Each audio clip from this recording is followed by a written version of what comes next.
ನಾವೇ ಕೋರ್ಟ್ಗೆ ಕೊಟ್ಟು ಸರ್ ನಾವೇ ರಿಲೀಸ್ ಮಾಡ್ಕೊಡಕ್ಕೆ ಫ್ರೀ ಆಫ್ ಕಾಸ್ಟ್ ಅಂದ್ರೆ ಅವರು ಕೋರ್ಟ್ಗೆ ಹೋಗಿಲ್ಲ ನಾವೇ ರಿಕ್ವೆಷನ್ ಕೊಟ್ಟಿದ್ದೀವಿ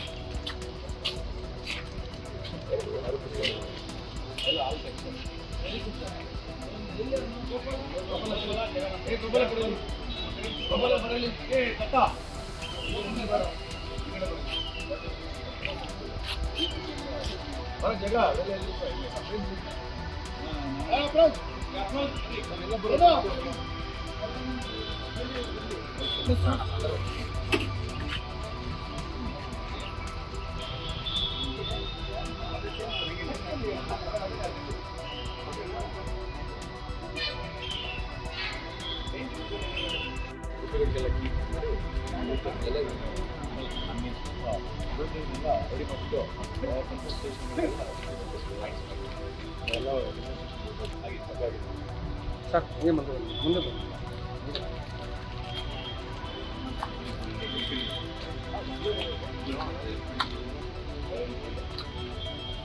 ಎಲ್ಲ ಮೇನ್ ಎಲ್ಲ ಹೊಸ ವೆಹಿಕಲ್ ಯಾವುದೂ ಓಲ್ಡ್ ವೆಹಿಕಲ್ ಅಂತ ಮುಟ್ಟಾಗಿಲ್ಲ ಎಲ್ಲ ಹೊಸ ವೆಹಿಕಲ್ಗಳನ್ನು ಅವ್ರ ಮೇಲೆ ಇದು ಗುಮಾನ್ ಇಟ್ಟಿದ್ದೀವಿ ಅವ್ರ ಜೊತೆಗೆ ಯಾರು ಸಂಪರ್ಕವ್ರೆ ಅಂತೇಳಿ ಅದನ್ನು ಒಂದು ಸ್ವಲ್ಪ ಪರಿಶೀಲನೆ ಮಾಡ್ತಾ ಇದ್ದೀವಿ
ಆರೋಪಿಗಳನ್ನ ಈಗ ಪೊಲೀಸರು ಬಂಧಿಸಿ ಜೈಲಿಗಟ್ಟಿರುವಂಥದ್ದು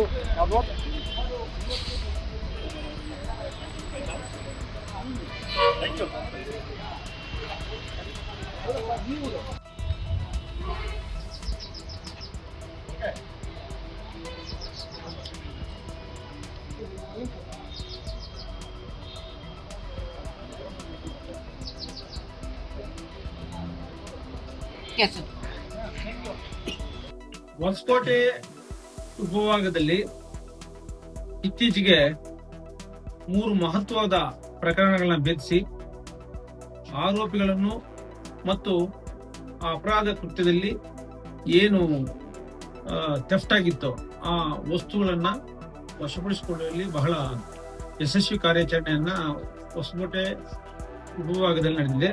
ಮೊದಲಿಗೆ ಹೊಸಕೋಟೆ ಟೌನ್ ಇಲ್ಲಿ 2 ವೀಲರ್ಸ್ ಸಾಕಷ್ಟು ಥೆಫ್ಟ್ ಆಗ್ತಾ ಇತ್ತು. ರಿಕವರಿ ಒಂದು ದೊಡ್ಡ ಸಮಸ್ಯೆ ಆಗಿತ್ತು. ಅದರಲ್ಲಿ ಪತ್ತೆ ಮಾಡಲಿಕ್ಕೆ ಸುಮಾರು 3 ತಂಡಗಳನ್ನ ನೇಮಕ ಮಾಡಲಾಗಿತ್ತು.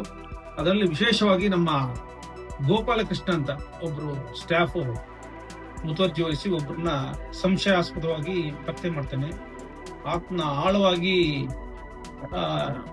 ಇಂಟ್ರಾಗೇಷನ್ ಪ್ರಸ್ತುವಿಕೆಯ ಮೂಲಕ ಸುಮಾರು 50 ವಾಹನಗಳ 2 ವೀಲರ್ಸ್ ಪತ್ತೆ ಆಗಿರ್ತವೆ.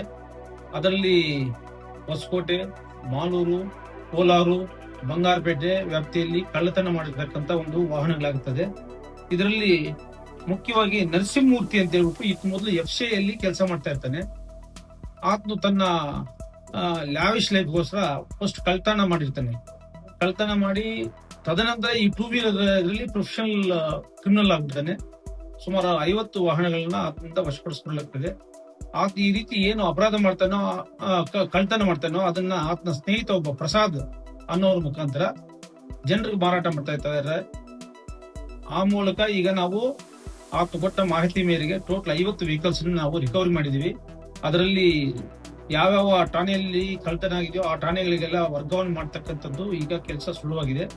ಇನ್ನೂ ಒಂದು 12 ವಾಹನಗಳ ಎಲ್ಲಿ ಅಪರಾಧ ಮಾಡಿ ಕಳ್ತನ ಮಾಡಿದ್ದಾರೆ ಅನ್ನೋದ್ರ ಬಗ್ಗೆ ಮಾಹಿತಿ ಕಲೆ ಹಾಕಲಾಗ್ತಿದೆ.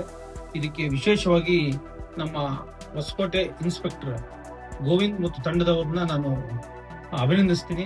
ಮತ್ತೆ ಅವ್ರಿಗೀಗ ಪ್ರಶಂಸನೀಯ ಪತ್ರ ಮತ್ತು ನಗದು ಬಹುಮಾನವನ್ನು ಸಹ ನಾನು ಕೊಡಬೇಕಂತ ತೀರ್ಮಾನ ಮಾಡಿದ್ದೀನಿ. ಈ ಪೆರೇಡ್ ಅಲ್ಲಿ ಅದು ಮಾಡಲಾಗ್ತದೆ. ಮತ್ತೆ ಪ್ರಕಾರ ಅವ್ರಿಗೆ ನಗದು ಬಹುಮಾನ ನೀವು ಬರ್ಬೋದು. ನಮ್ಮ ಬ್ಯಾಟ್ರಿಯಲ್ಲಿ ನಾವು ಪ್ರತಿ ಶುಕ್ರವಾರ ಪೆರೇಡ್ ಮಾಡ್ತೀವಿ. ಅದ್ರ ಉದ್ದೇಶ ಇಲ್ಲೇ ಕೊಡ್ತಾ ಇದ್ವಿ. ಇವ್ರಿಗೆ ಏನು ಬಹುಮಾನ ಕೊಡ್ತೀವಿ ಮತ್ತೆ ಪ್ರಶಂಸನೀಯ ಪತ್ರ ಕೊಡ್ತೀವಿ, ಬೇರೆ ಸಿಬ್ಬಂದಿಗಳು ಅದರಿಂದ ಮೋಟಿವೇಶನ್ ಆಗ್ಲಿ, ಹೆಚ್ಚಿನ ಪ್ರಕರಣಗಳನ್ನ ಪತ್ತೆ ಮಾಡ್ಲಿ ಅನ್ನೋ ಒಂದು ಏಕೈಕ ಕಾರಣದಿಂದ ನಾವು ಮಾಡಿದ್ವಿ. ಆಗಲೇ ಗೌಡ್ರಿಗೆ ಹೇಳಿದ್ವಿ, ನೀವು ಬರ್ರಪ್ಪ, ಅದು ವ್ಯಾಪಕ ಪ್ರಚಾರ ಕೊಡ್ರಿ, ನಿಮ್ಮ ಸಿಬ್ಬಂದಿಗೂ ಒಳ್ಳೆ ಮೋಟಿವೇಶನ್ ಅಂತ ಹೇಳಿದ್ವಿ. ಸೊ ಅದ್ರ ಪ್ರಕಾರ ನಾನು ಇದಕ್ಕೆ ಶ್ರಮಿಸಿದಂತಹ ಸಿಬ್ಬಂದಿ ಮತ್ತು ಅಧಿಕಾರಿಗಳನ್ನ ನಾವು ಗೌರವಿಸಿ ಬೇರೆ ಸಿಬ್ಬಂದಿಗಳು ಇದಕ್ಕೆ ಮೋಟಿವೇಟ್ ಆಗಲಿ ಅನ್ನೋ ಒಂದು ಉದ್ದೇಶದಿಂದ ಈ ಕ್ರಮ ಕೈಗೊಳ್ಳಲಾಗಿದೆ. ಅಲ್ಲ, ಈಗ ಏನ್ ಕಳ್ತನ ಮಾಡ್ತಾನೆ ನಾವು, ಆ ಕಳ್ತನ ಮಾಡಿದ್ದನ್ನ ಆತನಿಗೆ ಹಿಂದೆ ಪರಿಚಿತ ಆಗಿರ್ತಕ್ಕಂಥ ಪ್ರಸಾದ್ಗೆ ಕೊಡ್ತಾ ಇದ್ದ. ಪ್ರಸಾದ್ ಯಾರ ರೈತರಿಗೂ ಅವ್ರಿಗೆ ಕಡಿಮೆ ರೇಟ್ ಅಲ್ಲಿ ಅವ್ರಿಗೆ ನಂಬರ್ ಪ್ಲೇಟ್ ಇನ್ನೊಂದು ವಿಲೇಜ್ ಗಳಲ್ಲಿ ಓಡಾಡ್ಲಿಕ್ಕೆ ಅವೆಲ್ಲ ಯಾರು ನೋಡಲ್ಲ ಅನ್ನೋ ಒಂದು ಉದ್ದೇಶದಿಂದ ಸಿಕ್ಕಿದ ರೇಟ್ ಅಲ್ಲಿ 5,000, 10,000, 12,000 ಅವ್ರಿಗೆ ಎಷ್ಟು ಆಗ್ತದೋ ಅಷ್ಟು. ಯಾಕಂದ್ರೆ ಜಿನೇನಾಗ ಪರ್ಚೇಸ್ ಮಾಡೋದಾದ್ರೆ ಅವರೆಲ್ಲಾ ದಾಖಲೆಗಳನ್ನ ಪರಿಶೀಲಿಸ್ತಾರೆ. 50,000 ರೂಪಾಯಿ ಬೇಕು, ಆಯ್ತಾ 1,00,000 ರೂಪಾಯಿ ಬೇಕು, 5,000 ರೂಪಾಯಿ ಕೊಟ್ಟರೆ ಅವ್ರನ್ನ ಯಾಕೆ ಕಳಿಸ್ಕೊತಾರೆ. ವಿಲೇಜ್ ಅಲ್ಲಿ ತೋಟಕ್ಕೆ ಹೋಗ್ತಾರೆ, ಮನೆಗೆ ಬರ್ತಾರೆ. ಹಾಗಾಗ್ಬಿಟ್ಟು ನಿರ್ದಿಷ್ಟವಾಗಿ ಅವನ್ನೆಲ್ಲ ನೋಡಿ ತಗೊಂಡಿದ್ದಾರೆ ಅಂತ ನಾನು ಭಾವಿಸೋದಿಲ್ಲ. ಅವನ್ನೆಲ್ಲ ನಾವು ರಿಕವರಿ ಮಾಡಿದೀವಿ. ಈಗ ಎಲ್ಲೆಲ್ಲಿ FIR ಆಗಿದೆಯೋ ಆ ಸ್ಟೇಷನ್ ವರ್ಗಾವಣೆ ಮಾಡಿ ಯಾರು ನಿಜವಾಗಿ ಅದನ್ನ ಕಳ್ಕೊಂಡಿರ್ತಾರೋ ಅವ್ರು ತಲುಪಿಸೋ ಒಂದು ಕೆಲಸನ ನಮ್ಮವ್ರು ಮಾಡ್ತಾ ಇದ್ದಾರೆ. ಈ ಹಿನ್ನೆಲೆಯಲ್ಲಿ ನಾವು ನರಸಿಂಹಮೂರ್ತಿನ ಏನು ಅರೆಸ್ಟ್ ಮಾಡಿದೀವೋ, ಆ ಸ್ಟೋಲನ್ ಪ್ರಾಪರ್ಟಿ ರಿಸೀವ್ ಮಾಡಿರ್ತಕ್ಕಂಥ ಪ್ರಸಾದ್ನು ಸಹ ಅರೆಸ್ಟ್ ಮಾಡಿದ್ವಿ. ಇಬ್ರು ಈಗ ಜೈಲಿಗೆ ಕಳಿಸಿದ್ವಿ. ಅಂತ ಪ್ರಾಥಮಿಕ ತನಿಖೆ ಅಂತ ದೂರ್ಬಿಟ್ಟಿದೆ. ಮುಂದಿನ ತನಿಖೆಯಲ್ಲಿ ಅದು ಗೊತ್ತಾಗ್ತದೆ. ರಿಕವರಿ ಪ್ರಸಾದ್ ಎಲ್ಲೆಲ್ಲಿ ಮಾರಾಟ ಮಾಡಿದಾನ ಆ ಎಲ್ಲಾ ವಿಲೇಜ್ಗಳಿಗೆ ಹೋಗಿ ನಾವು ರಿಕವರಿ ಮಾಡಿದ್ವಿ. ಬೇಸ್ಡ್ ಆನ್ ಕಸ್ಟಮರ್ ನಮ್ಮ ಜಿಲ್ಲೆ, ಕೋಲಾರ ಜಿಲ್ಲೆ, ಆಂಧ್ರದಲ್ಲಿ ಎಲ್ಲಾ ಕಡೆ ಮಾರಾಟ ಮಾಡಿದ್ದಾರೆ. ಈ ಹಿಂದೆ FCL ಕೆಲಸ ಮಾಡ್ತಾ ಇರ್ಬೇಕಾದ್ರೆ 1-2 HBT ಇದರಲ್ಲಿ ಟೆಸ್ಟ್ ಮಾಡಿದ್ದಾನೆ. ಅದು ಬಿಟ್ರೆ ಮತ್ತೆ ಬೈಕ್ಗಳಿಗೆ ಶಿಫ್ಟ್ ಆಗಿದ್ದಾನೆ. ಇದು ಈಸಿ ವೇ ಔಟ್ ಅಂತ. If you like this video, ಬೇಗ ಲೈಕ್ ಮಾಡಿ, ಕಾಮೆಂಟ್ ಮಾಡಿ, ಶೇರ್ ಮಾಡಿ ಹಾಗೂ ಯೋಯೋ ಟಿವಿ ಕನ್ನಡವನ್ನು ಸಬ್ಸ್ಕ್ರೈಬ್ ಮಾಡಿ.